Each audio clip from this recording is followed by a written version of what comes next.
You're listening to the Suave Lover podcast with your hosts, Benjamin Ritter and James Amaro. SuaveLover.com, advising gentlemen on the art of romance. Now sit back, relax, and enjoy today's episode.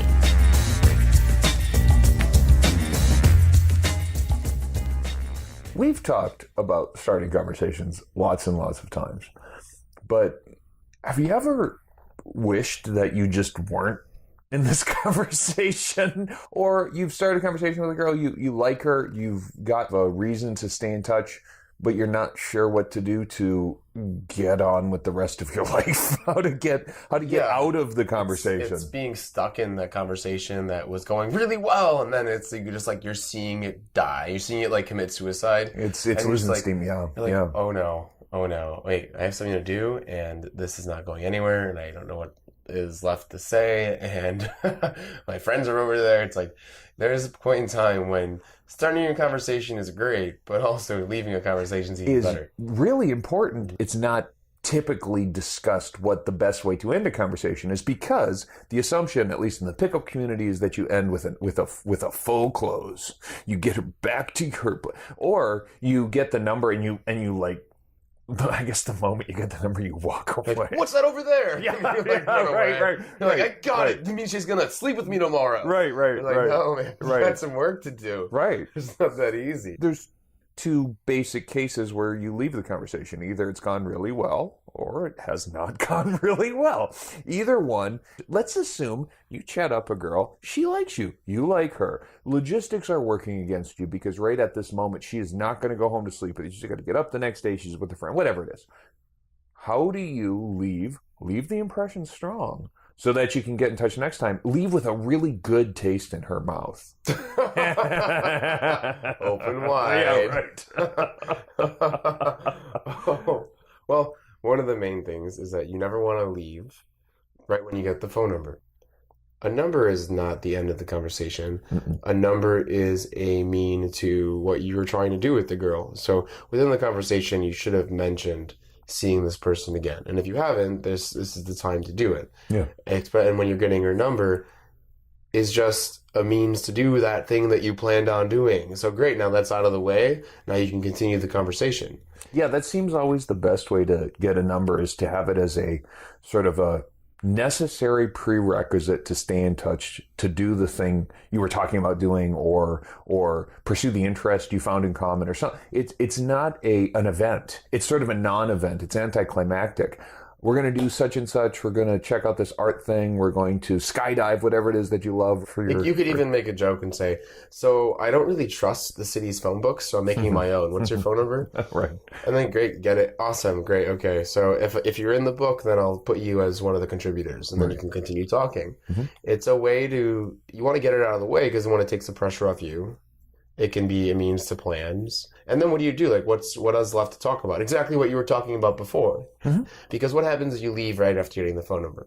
Well, it feels like a hit and run, like you were mercenary. You got the number. But then it seems to me that if you have established some kind of a plan or a reason to get back together, think of it like this. Out of the blue, somebody who you are kind of close to, I don't know, maybe it's your best friend, calls you up and says, hey, come over. What are you doing? Come over. What is the likelihood that you're going to drop everything and go hang out? Even maybe it's with your best friend. What are you going to respond with? More likely than, okay, I'll be there in a moment. It's like, what's up? Who's there? What's going on? What's happening? You okay? So in other words, your best friend says, hey, come over. And you're like, again. yeah, I'm not so sure that I'm... Now a guy that you met 4 days ago in a bar says, hey, what's up? Come over. It's probably going to be a little less... oh yeah, I'll drop everything and head over, dude. Rather, you have a reason to stay in touch. And so in this conversation, you've established what that is. The number is a necessary way to stay in touch. And you're ending the conversation, hopefully, on a high five, good energy. Can't wait to see you again. Got to get back to my friends, or whatever it is, so that you can exit gracefully. But she has now the desire to see you again. You haven't overexposed yourself. You can make a pun out of that. Getting the number in itself is almost a negative event. Yeah, right. Yeah, It's surrounded with all these assumptions and all the memories of guys that didn't call her and guys that didn't work out. And so you need to move past that. So when you move past just getting the number, where she's kind of like, oh, this is kind of awkward. Oh, is he just not going to call me? Yeah. Is he just looking to sleep with me? Is he really going to, and you continue the conversation, you have the opportunity to replace that with something really positive. The Essentials by Benjamin Ritter is your concise manual for life improvement and success with women. The Essentials has been called a straight-to-the-point lesson in the lost art of being a man. Packed with insights, this book will transform the way you think about dating and relationships. Get your copy of The Essentials by Benjamin Ritter at Amazon.com or in select bookstores today. When she gives you her number, she's being vulnerable. So, great time to be vulnerable too. For a split second, talk about maybe something you're passionate about, something you really enjoy doing, and on a high note, really high energy. Mm-hmm. Oh, hey, okay, awesome, great to meet you. I will totally call you 1,000 times tomorrow, and you better text me when you get home, or else I'm going to be outside your door. And awesome, I'll talk to you tomorrow. Or just something kind of faux needy, right? Make it faux needy, or say she's faux needy, that she's gonna. She better not track your GPS and be outside your door later and if she is, then she better wear something cute because, I don't really mind. You just do something to end on a really high note. That's fun and exciting. Now, there are plenty of times you will find that the conversation is going to end because you want to get out of there. You want to be alone, but something is cock blocking. Your friends, her friends, something is getting in the way. That's a nice time to scheme. Sort of I think the go-to model is you guys are collaborating. You guys are conspiring to get out of there together. I'll meet you in the back room in 5 minutes. Be savvy enough to give her social cover so that if she does need to get away from her friends or say, all right, text me in half an hour. Let me know where you are. Once we've gotten away from each other, it won't be so obvious. If she does hook up in front of her friends, that can cause a lot of reputational damage. So just be aware. She may text you in half an hour and say, hey, where are you? What are you up to? Because she finally shook the people who were watching. So don't be surprised if that's where it goes. Yeah, leaving a conversation on a high note or with positive energy can be for a variety of reasons. Sure. One, you really have to leave. Two, she really has to leave.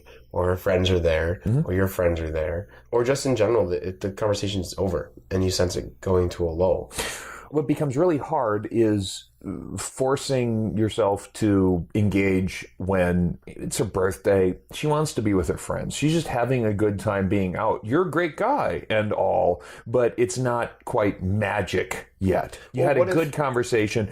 It's not going to lead anywhere, at least in that moment. What if, like you just said, she actually does want to meet up with you, and half an hour later, 45 minutes later, she says, hey, where are you? I want to come over. Hey, let's meet up. And other than just, yeah, awesome, thumbs up. But what if you don't want to? What if you have other stuff going on? What if you don't want to end the night that way? It would be great if you always were high energy, you had the sort of enthusiasm that is requisite for these chance encounters. But sometimes you got to get up and go to work tomorrow, whatever it is. And in that case, I think it's always good to have already established something that you have in common that you want to do and convert that into a next step, because this might just be it. This might be your missed opportunity, and that is true, right? Because it does happen, and I've noticed this a lot. Yep. When you get an opportunity to meet someone for the first time, you take it. As a general rule, I would say stay up late. First time meetings don't happen very often. No. Because the moment they're out of that mindset, whenever they're done wanting to see you, it's rare for them to want to see you again, especially if you're a stranger. Sure. So try to make time for it, I think, right there. And if you can't, it is a good natural transition. It's almost like a time bridge, I think is the word, where you make it so that what you left off there with, whether you were in a certain state or we're going to talk about this music, or you check out this club with me, so that the next thing that you're doing, time passes, but it's deleted so that you can recapture the moment and the emotion. It's very hard to do. So much better if you get that kind of very warm, hey, what are you up to? I was thinking about you. Yep. You have done. She's done all the work for you. You should probably say yes. The reason why leaving on a positive note, like we mentioned before, is so important is to create that time bridge Mm-hmm. is to be able to, when you see her, not be awkward. It's to jump right back into the conversation where you left off. Strong first impression and then really powerful last impression. That power that you're going to leave behind is going to carry over. So you want a very strong first impression and you want a very powerful last impression so that it lingers. That's exactly right. What are some powerful last impressions? Make sure that there's touch. I mean, if it's a big old hug, if it's a straight up passionate kiss, something that's very strong, something that's very physical. If it's a flirty last comment as you walk away and sort of hold gaze for a minute, that kind of stuff can be very powerful. You're going to leave her with a strong impression of you. And if you haven't made your interest clear at that point, that would be the thing that you would do is like, I cannot wait to see you again. Very direct and a powerful statement of intent. How to Start a Kinky Relationship by James Amaro is the definitive guide to successful alternative romantic relationships. The book has been called 50 Shades of Grey for real people. Educational, informative, and irreverent, this book has something to offer anyone who is curious and sexually adventurous. Get your copy of How to Start a Kinky Relationship by James Amaro at Amazon.com or in select bookstores today. Something that I like to do that I think is powerful, but I never really thought of it this way, and I probably, if I wanted to strategize and use it in a different way, this is probably what I would do. But the thing I do is when I meet someone for the first time, a first date, a first toast, a first drink with them, we will curl our arms around each other and sip out of our cups with our arms curled around each other, looking in each other's eyes. And that sip, that toast, is when we make a wish. Oh, right. And that's just something I personally like to do. It's something that I just came up with randomly. But this could be applicable to when you say goodbye to someone. I think I would be wishing so as not to spill my drink with someone's arm around mine. Well, it's also not a really easy thing to do. No, I can imagine actually, it takes some. It takes awareness and presence. Well, so that I can immediately see being a great callback because if you did that the one time, then when you leave, you do an arm wrap or something. So let's like say that. even when you're leaving, you say, when I meet someone for the first time and I plan on seeing them again, I make a wish. Give me your pinky finger, and you take their pinky finger and you kiss your thumb and you kiss their thumb. And you know what I mean? You know how you do that promise thing? And so you do that, and so you make a wish, hold it real close, think about it, kiss. Okay, so that wish is going to come true, but only if we see each other again. And then you leave. That's super powerful. It's a great little way to make yourself more unique, except if there's 100 people that listen to this in the bar with you, they're all doing it to the same people. Other things that are very good is if you have open conversation threads, things that you need to finish talking about, like you're in the middle of a conversation. I can't wait till we see each other again. We really have to finish that thought. That kind of stuff is very good, very powerful.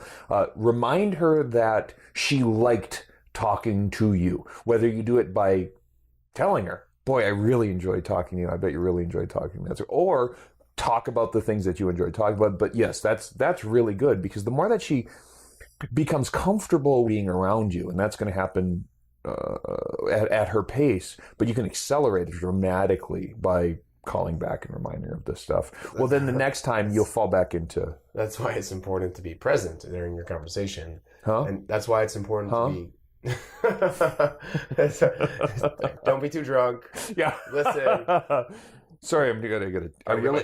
There's a much hotter girl on the line that I'm trying to get with. I got to Tinder that. I'm Tindering. Yeah. Leave me alone. Another thing that's sort of useful is if you're going to see each other again in the venue because you've stopped the conversation, you've gone back to your friends or whatever it is, but you're going to see her again at the venue. Is toast her glass or pull her aside, whisper something sweet. A touchback comment, ideally, into her ear when she's with her friends or on the way to the bathroom, or she makes eyes and smiles.